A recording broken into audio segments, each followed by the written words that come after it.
1 week of fellowship down. 2 years to go.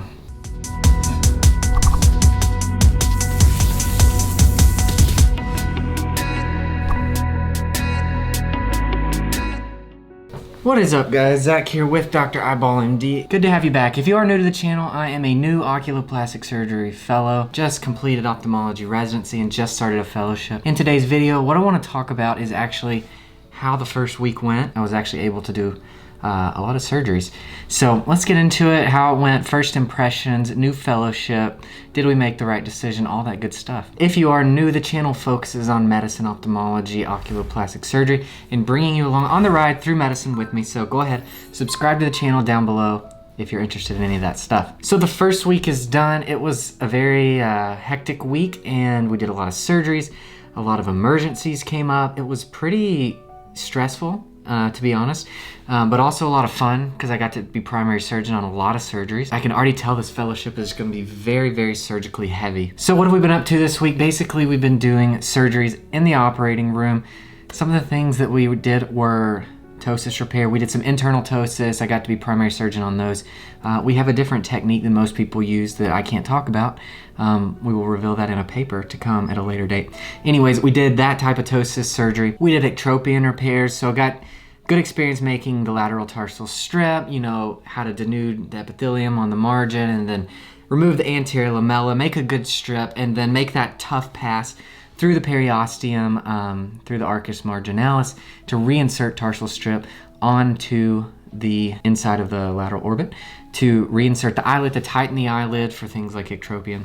So we did quite a few of those. We also did some brow pexies. We did some direct brow lifts as well. I learned, you know, the planes that you need to be in while you're dissecting for that. So it was actually a lot of really good experience. Also got to help on a orbital decompression for thyroid eye disease. So got to work with that drill.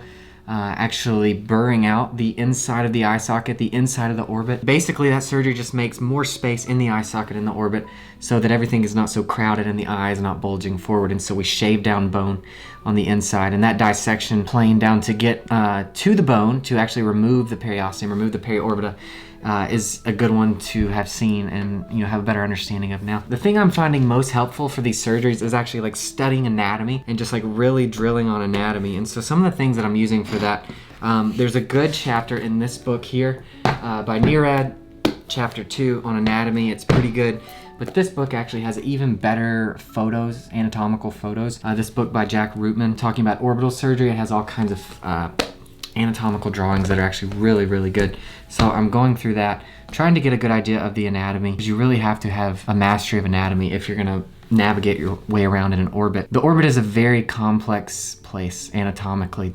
The orbit is, the face is, the neck. I think those are probably some of the most complex areas of anatomy. Face, the neck, and the orbit, there's a lot of stuff going on there that you really have to know, or you can mess things up. So drilling the anatomy. I was on call this week already, so getting a lot of calls from the residents, a lot of neuro-ophthalmology type emergencies and urgent conditions. You have orbital apex syndrome in multiple patients, a lot of thyroid eye disease presenting and thyroid eye disease exacerbations, walking the residents through things, you know, advising on canthotomies, that kind of thing. In the emergency room, drained an abscess this morning. One weekend, you know, I've already been primary surgeon on probably 8 to 10 surgeries at this point, assist on just as many. I've already learned a lot in 1 week. It's gonna be really good. I'm really excited. This is the most nervous I feel like I'm gonna be. Not nervous, but kind of unsure of things right here in the beginning, and I'll just keep building on the knowledge and the experience, and it should get easier and easier, at least in theory, and hopefully if I work hard, study, and try to get better at this. And so that's the plan. But first week went good, and the next week's coming up. We have a lot of surgeries planned. We have a lot of clinic. We're gonna do some children's clinic. We're gonna do 16 surgeries on Friday in the children's operating room, so that'll be good. A lot of surgeries, been practicing suturing. If you guys are wondering, a good way to practice suturing that I've found, I think actually one of the best ways is probably to get a pillow that's like pretty firm and tense, pretty like taut, and then just cut it with a knife and then suture it. It has good tension. That's a good way if you don't want to get messy by using chicken or turkey or something, you know. Also, this stuff is good. This foam board, it's kind of a bendy kind of foam material. Kind of has a consistency similar in thickness to some of the eyelid skin. So I find that pretty good. It can get you some cheap Amazon needle drivers and pickups. and then just get you some suture and you can practice. You can go to town and do all that stuff.